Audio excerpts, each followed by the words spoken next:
Hello, Australia. Is this the New Zealand you are this time? Forever young, I wanna be forever young. Do you really wanna live forever? Being the youngest country in the world means an outdoor bursting with life and vitality. And that's just the way you'll feel as soon as you step outside.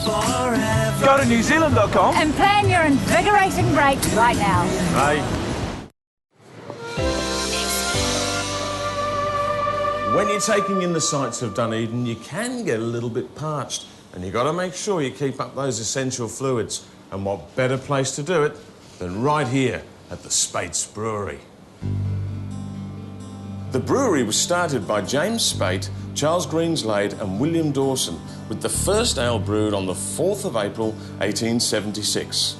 Speight's is known as the pride of the South, and rightly so. After all, brewing your own beer is definitely something to be proud of. The tour of the brewery takes you right back in time. On you, James, to those good old beer-swilling days. It's just perfect for the keen brewery historian and avid ale-guzzling enthusiast such as myself. Cheers. The 90-minute tour starts with the ancient conception of beer from Babylonian times and then moves through the history and development of beer in New Zealand and, of course, the story of Speight's Brewery. Speight's is a working brewery, and when you're on the tour, you get to see the whole beer-making process and the whole thing explained to you by one of the expert tour guides, such as Keith here. Now, Keith, how does it all work, mate? Speight's is a gravity brewery. It's one of only two that are still operating in the Southern Hemisphere. Very simple but effective system. The idea is that we bring all the raw materials up to the different levels, introduce them. Once they work their way down under their own gravity process, by the time you get down to the bottom, we end up with the finished product. There are four main ingredients that make up a brew. There's the hop. These are New Zealand hops. The one ingredient we don't grow in New Zealand is sugar, and we get our sugar from Australia. And the third ingredient, our New Zealand barley. The darker malt, that's used for the darker brews. For the lighter brew, this would make the Speight's Gold Medal Ale. Fourth magic ingredient is our famous Speight's water. You know what I want to do now, Keith? Is get some of that pride of the South into my mouth.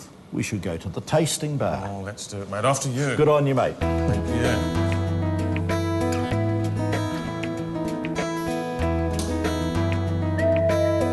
Well, Keith, thanks a lot, mate. That was sensational. Great tour. Good on you. My pleasure, mate. No worries. Thanks, Chris. Good on you, mate. Well, there's no doubt that once you've tasted a few of these ales, you're going to want to buy some because they are beautiful. And you're in luck, because they sell them here by the bottle, or if you're really keen, you can get them in the sucks pack. Just like in Australia, Anzac Day is celebrated here in Dunedin with a dawn service. I'm in the centre of town at Queen's Gardens, and just like my dad back home, I'm involved in the service paying tribute to the Australians and New Zealanders that fought in wars from Gallipoli right through to modern times. ANZAC, of course, stands for Australian and New Zealand Army Corps. New Zealand paid a heavy price for engagement in the First World War, or as it was known at the time, the War to End All Wars. Out of a population of about 1 million people, 105,000 Kiwis served overseas, almost half of which were wounded and 18,500 were killed. While Gallipoli was the first theatre of war in which the Anzacs fought and suffered dreadful losses, it was the Western Front in France and Belgium that claimed the greatest number of casualties. A massive blow to this tiny nation. It's great to see so many young folks joining in the service and, for that matter, heading off to Turkey and France. This allows them to connect with the nations as well as their own family history. It also helps to understand what concepts such as honour, duty, sacrifice and patriotism are all about. Honouring those that served and sacrificed all for their country at services like this is in many cases the first step in connecting up with our own personal history, going back to that terrible world conflict.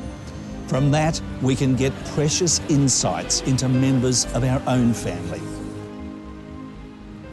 My grandfather Ivor fought with distinction at Villers-Bretonneux, so this tiny town that was on the Western Front is now on my must-visit list of places.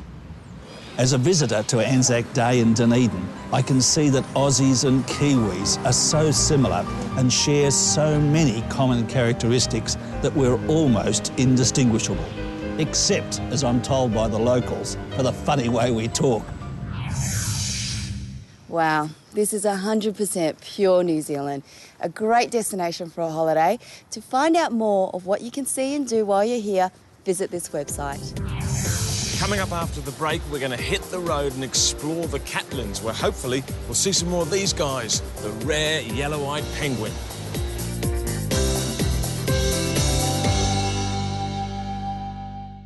Fly Air New Zealand direct to Auckland from $239 from Sydney and Melbourne, $288 from Brisbane, $335 from Adelaide and $530 from Perth. Connect into Dunedin or Invercargill via Air New Zealand's extensive domestic network.